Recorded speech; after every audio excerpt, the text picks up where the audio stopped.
then I think the biggest takeaway is that a stable and growing China has great positive implications in terms of global supply chains, in terms of access to emerging technology, in terms of access to new ideas.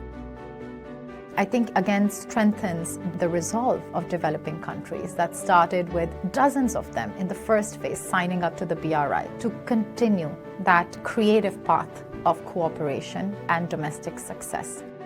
The Chinese economic model today offers a vast majority of the world with new tools to think of, connectivity and to move away from shifting towards barriers or protectionism.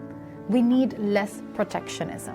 We need pragmatic, open engagement. We have seen connectivity, physical as well as in terms of platforms. So I think that trajectory of confidence in a new way of development, of creating networks, physical and also political networks of cooperation